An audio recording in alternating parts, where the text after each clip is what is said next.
Eessaadha kan isin dhuftan? Naannoo Qumbaa. Mucaan keessan maal ta'e? Firii isaa onneedhaan qabame. Maskaramii darbeetii qabamee as ciibsee abbaan irraa du'uunsaa waggaa 6.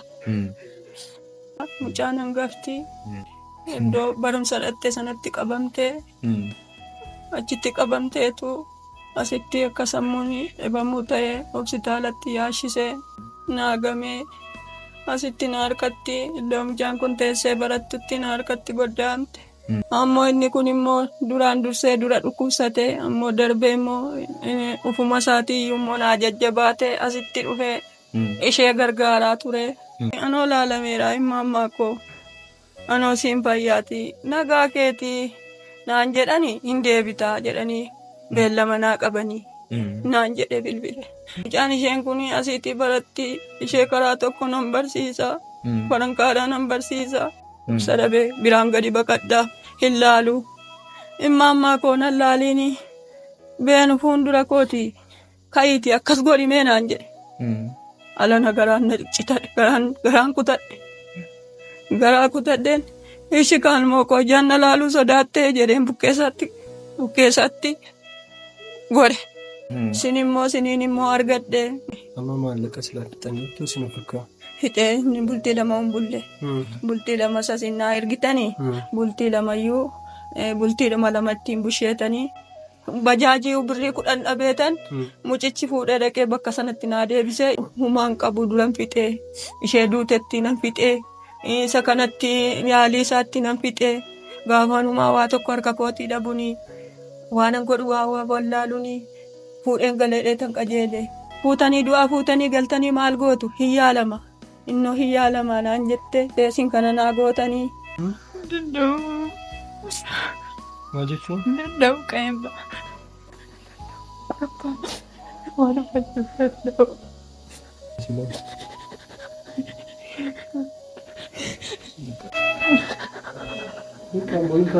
Booyin bakka isheeti. Ishee waaqayyo jira.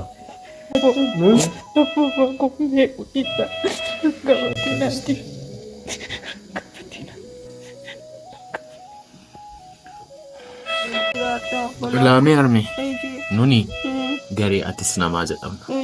Namootuma akkas rakkina keessa jiran namoota biyya alaa biyya keessa jiran duukaa ta'aniiti gargaarra. Nama kan fayyisu waaqayyoodha. Nuni immoo wanta dandeenyu goona waaqayyo jira. Kun waanuma tokko isinii taate birrii 50,000. Gooftaa koo fayyaan isiniin dhibiin. Ameen. Fayyaa naa jiraadha. Gara isinitti deemtan durri keessa na ifu. Natti dukkanaa yanaan durri keessa na ifu. Ameen. Dura keessa na ifu. Laamee arme. Kana kan godhe namoonni biyya alaa biyya keessaa birrii nutti ergu waldaa makaana Yesuus damoo kan jedhamanii onlaayinii kan waaqeffatan birrii 30,000 isinii ergan. Gooftaa koo naaf jiraadha. Akkuma kana immoo maatii jaalalaa kan jedhaman gidduu kana cidha godhatu cidha keenya irratti nun immoo nama gargaarraa jedhanii birrii 20,000 isinii ergan. Waaqayyo isaan eebbisu. Ameen. Gooftaan isaan eebbisu. Maatii isaanii eebbisu. Dhala isaanii eebbisu. Qe'ee isaanii eebbisu. Waaqayyo isaan hunduukaa ta'u. Gargaarsa dhabiin fayyaa isaanii kennu. Ameen. Jabaadha. Homaa miti. Waaqayyo jira. Ishinaa jiraadha. Mucaa kana isin dhiphattanii dhiphisuun qabdan. Jajjabeessuu qabdu. Yoo fayyite dhala koodhaa malee bira teessanii hin boo'inaa. Waaqayyonis kadhadhaa fi isin duukaa ta'u. Ameen. Ifa hundurri keessa na ifu. Ameen. Du'a sagal. Jaata fitoo. Du'a 42. 56. Bakka. Hin boo'in ishee. Waaqayyo jira. Waaqayyoodha kan fayyisu ishee. Ishee. Mana kadhadhaa. Bakka homaa miti ishee. Isatti na bu'a. Isumatti na bu'a. Bakka waaqayyo jira ishee. Of hin dhiphisii waan hundumtu jaalala waaqayyoodha ishee. Sibaagoo lafa isheen argattee sin beeku. Mucaasa kana duwwaa jira. Inni du'eera. Of ajjeesuuf kaatee? Maali kanatti hidhattee mucaasa kana? Mucaa goosoo nan dhabe maaloo naa as keessaa maaloo naa barbaadaa jenna. Fiigi kan jedhe gisee fiigee dhaqu. Isheen durii iddoo makiinaan deemu buutee achitti sibaagoo iddoo isheen argattee sin beeku kana isheetti hiikee fidee mana kiimii ciibse. Maaliif of ajjeestati? Waaqayyo jira ishii? Waaqa jalatti malee jiraachuu hin danda'u. Homaa miti. Isa dura deemuun barbaada ture. Kata ta'e immoo nan habee.